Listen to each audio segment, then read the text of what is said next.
Hi, everybody. I'm here today with Joe, and we're going to talk about rule number 3. Today, we're going to say is the question would be, can happiness buy you money? So, Joe, go ahead. This is your 9 rules, and this is the third one that we're going to talk Yeah, about. thank you, El. This is rule number 3 in the 9 money rules millionaires use, my bestseller from 2019. I also teach a course, 9-week course based on this. The next one we'll do in October. And this is maybe one of the most important of the 9 money rules because your state of mind is so critical, I believe, in creating abundance and prosperity.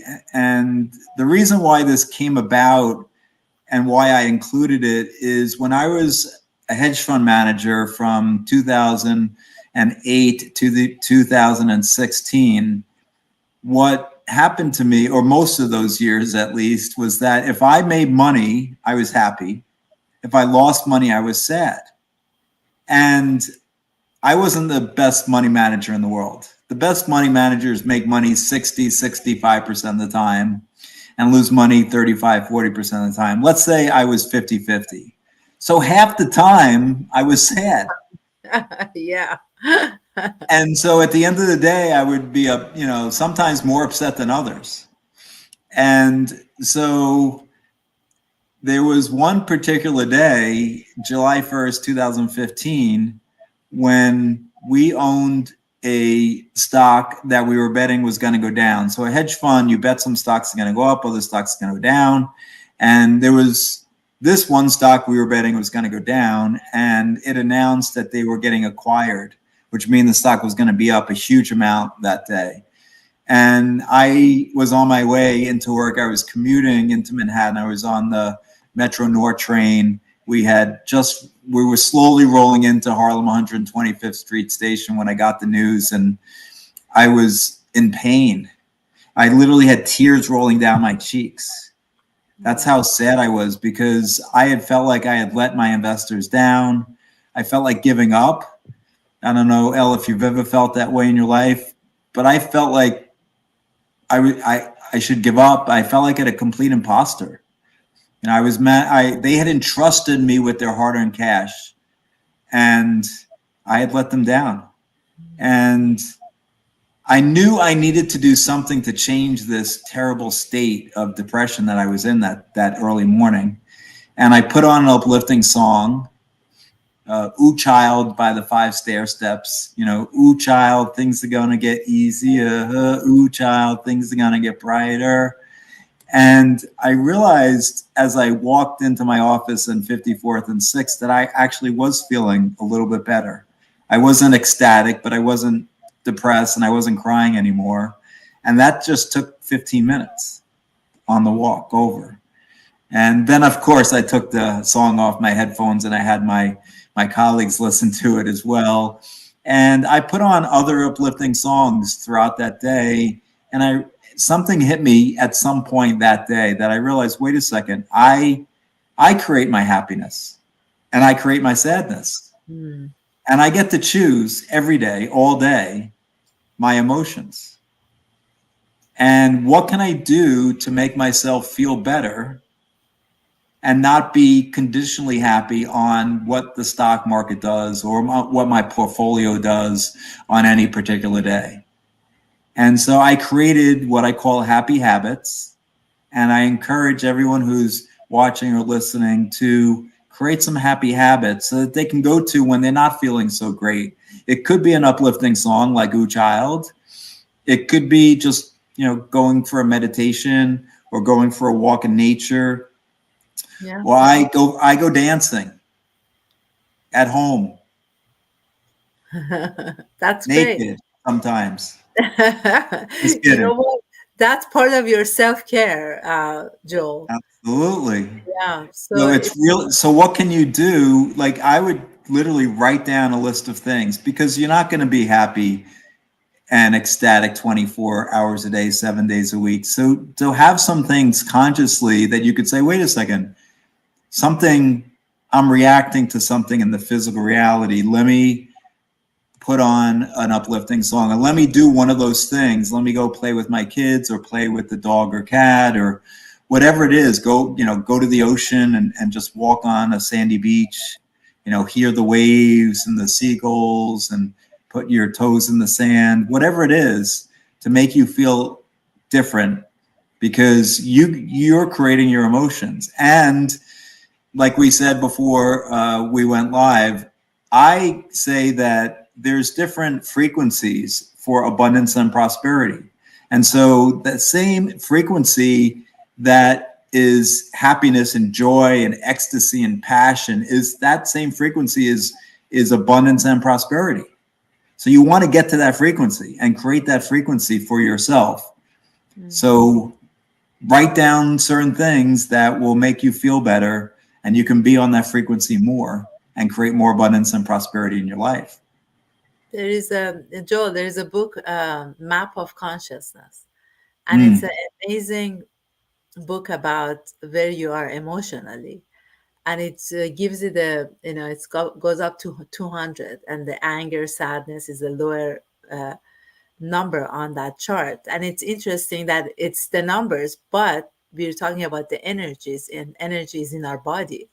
So as soon as we change our mindset to a happier way of thinking, then the whole vibration inside of our body changes. So I think it's part about how you interact with yourself in yes, that space of being. Like, you put that music for yourself, and in 10-15 minutes your whole being, the mood changed, and yes, it wasn't in that space of sadness anymore. So it's that interaction that we have with ourselves. It's that the mastery of being that authentic self, how we can bring that out on a daily basis. On a I was talking before this our talk today, there was a I had a workshop before this, and we were talking about similar situation.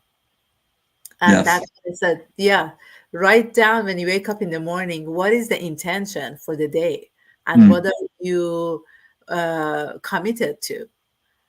Because she was talking about they don't have enough time in a day.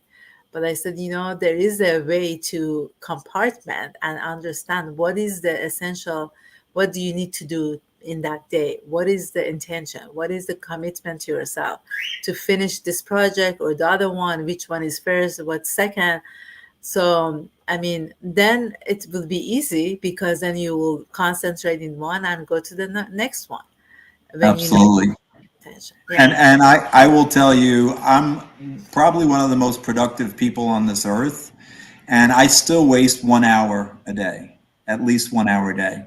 So when people tell me, I ask them, I need you to commit for fast track prosperity coaching 2 to 3 hours a week, and they say, "Oh, I can't do that." I say, "Well, I'm one of the most productive people on the earth, and I waste 7 hours a week. I'm pretty sure you can find 2 to 3." But so time is, and I also say an affirmation. I highly recommend saying, "I acknowledge I'm the source of time. I'm where time comes from. I acknowledge I'm the source of time. I'm where time comes from," and watch how more time flows to you. But I wanted to get back to energy. So emotions are energy in motion. Hmm. Correct. Emotions is energy in motion. And the other, I just wanted to go back to my story. So on that July 1st day, we had a terrible day, right? We lost a ton of money. By investors lost millions of dollars. And I started putting these happy habits into practice. And that was July 1st, 2015. My hedge fund had its best 2 months relative to the overall stock market index in August and September of 2015. My Wow. fund was up 3%. The market was down 6. We outperformed by 900%, 9%, 900 basis points. And I will tell you, to this day, I truly believe that we outperformed by that much in those 2 months because I created these happy habits. And I wasn't, in fact, I decided, I wrote down what really makes me happy: time with my daughters and vacations. I took 2 weeks off in a row that I'd never take. I one from 2008 to 2015. I had not taken 2 weeks off, and I decided, you know what? That's what really makes me happy. And if happiness makes me be a better money manager, that's what I need to do.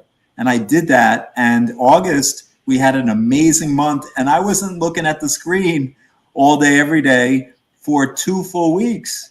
It was amazing. I realized that I didn't need to stare at the screen all day and make probably emotional decisions that weren't happy emotion decisions. They were more based on fear, and it worked out. So that's, I talk about that in the 9 Money Rules in that chapter, how important it is to know yourself, know what creates your happiness for you. And generally you're not, for me, it was, spending time with my daughters. That doesn't cost anything, right? Most of the things that create happiness in your life, petting your dog or cat, or listening to a song, or going to the beach and walking along the beach, that doesn't cost any money. Right, right. You just have to figure out what it is that makes you happy and stick with that and really give yourself that time of that self-care to get to that higher vibration of happiness. Yeah, beautifully said. Thank you. My pleasure. So what is our next one for next week? So Next rule number 4 in the 9 Money Rules is, can visualization create financial freedom? Wow.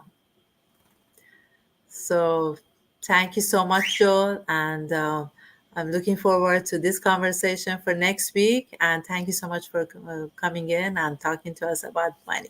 Thanks. Thank you.